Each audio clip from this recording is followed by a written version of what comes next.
Weekend shopping అంటే ఏంటో అనుకున్నాను కానీ పెళ్ళయ్యాక కానీ అర్థం కాలేదండి.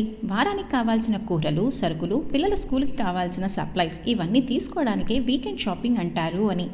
మేముంటున్న ఏరియాలో ప్రతి శనివారం అలాగే బుధవారం 2 రోజుల పాటు ఫోరం అని పెడుతూ ఉంటారు. వెజిటేబుల్ మార్కెట్, మన వాడుక భాషలో చెప్పాలి అంటే సంత అనమాట.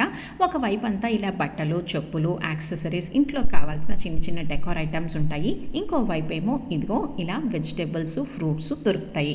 సో ఇవాల్టి వీడియోలో కేవలం వెజిటేబుల్ మార్కెట్ ఒక్కటే చూపించబోతున్నాను. ఇక్కడ అసలు ఏమేమి కూరలు దొరుకుతాయి, ఎంత రేట్లో ఉంటాయి అనేది. ఈసారి మళ్ళీ మీకు అక్కడ సపరేట్గా ఆ క్లాత్ మార్కెట్ కూడా చూపిస్తాను. ఇక్కడ మార్కెట్లో ఏదైనా కూడా పౌండ్ లెక్కన అమ్ముతూ ఉంటారు. ఒక పౌండ్ ఈజ్ ఈక్వల్ టు 450 గ్రాములు అనమాట. అంటే అరకిలో కన్నా కొంచెం తక్కువ. సో మనకి ఎన్ని పౌండ్లు కావాలి అంటే అన్ని పౌండ్లు. ఫ్రూట్స్ మాత్రం చాలా బాగా దొరుకుతాయి. అన్ని రకాల ఫ్రూట్స్ అవైలబుల్గా ఉంటాయి. సీజన్తో సంబంధం లేకుండా సంవత్సరం పొడుగునా దొరుకుతూ ఉంటాయి. ఎందుకంటే లోకల్లో పండించేవే కాకుండా ఇతర దేశాల నుంచి కూడా వీళ్ళు ఇంపోర్ట్ ఎక్కువగా చేసుకుంటారు కాబట్టి. మనం యూజువల్గా ఫ్రూట్స్ తీసుకునేటప్పుడు డజన్, అర డజన్ అలా తీసుకుంటాం కదా, కానీ ఇక్కడ అలా కాదు. ఒక కాయ చెప్పునమాట. ఇప్పుడు 1 యాపిల్ 10 రూపాయలు అనుకోండి, లేదా 1 యాపిల్ 15 రూపాయలు, లేదా 2 వచ్చి 25 రూపాయలు, లేదా 5, 100 అలా నంబర్ ఆఫ్ పీసెస్ని బట్టి మాత్రమే ఇస్తారు. కూరగాయలు అంటారా, ఇక్కడ దొరికే వాటికన్నా దొరకని వెరైటీ ఏంటో టకటగా చెప్పేస్తాను మీకు. బేసిక్గా దొరికేవన్నీ కూడా ఇక్కడ మీకు కనిపించేస్తున్నాయి చూసారా.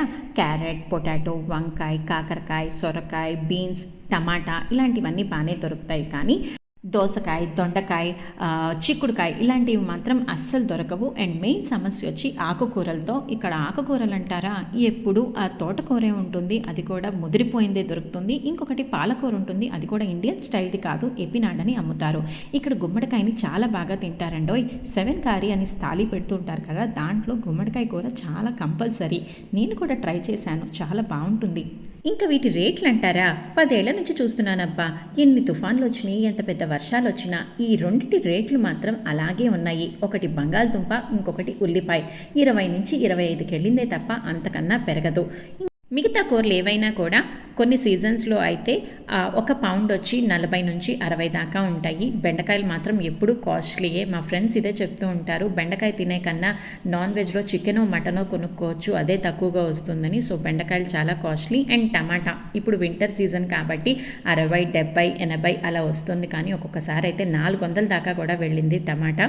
ఇక్కడ కనిపించే ఆకులన్నీ ఏంటో అనుకుంటారేమో, వాటి పేర్లు కూడా నాకైతే సరిగ్గా తెలీదు. లెట్యూస్ అని పిలుస్తారు ఇక్కడ వాళ్ళు. బ్రెడ్లో, సలాడ్స్ లాగా, నూడిల్స్లో వేసుకొని తింటూ ఉంటారు. మన వాళ్ళకి ముక్క లేనిదే ముద్ద దిగదు అన్నట్టు ములక్కాయ లేనిదే పప్చారు, సాంబారు పెట్టుకోగలమా చెప్పండి. నాకైతే ములక్కాయ చాలా ఇష్టం, కానీ ఇక్కడ అస్సలకి దొరకదు. కేవలం సమ్మర్లో ఆ 2 నెలలు మాత్రమే ఎవరో పండించి కొంచెం అమ్ముతూ ఉంటారు. అది కూడా 10 కట్టలు 15 కట్టలు తీసుకొస్తాడు. ఫస్ట్ కమ్ ఫస్ట్ బేసిస్ అన్నట్టు ఎవరు వెళ్తే వాళ్ళకి ఆ రోజు ములక్కాయ. కొంచెం ఇండియాతో పోల్చి చూస్తే ఫ్రూట్స్ మాత్రం బాగా కాస్ట్లీగా అనిపిస్తాయి. కూరలు కూడా కొంచెం ఇంచుమించు అలాగే ఉంటాయి, కానీ కొన్ని వెరైటీస్ మాత్రం కాస్ట్లీగా ఉంటాయి. అది కూడా ఇక్కడ సంతలో కాబట్టి ఈ రేట్లు. అదే సూపర్ మార్కెట్లోనో లేదా షాపింగ్ మాల్స్లో తీసుకోవాలి అంటే దీనికన్నా ఒక 20-30 రూపీస్ ఎక్స్ట్రానే పడుతుంది.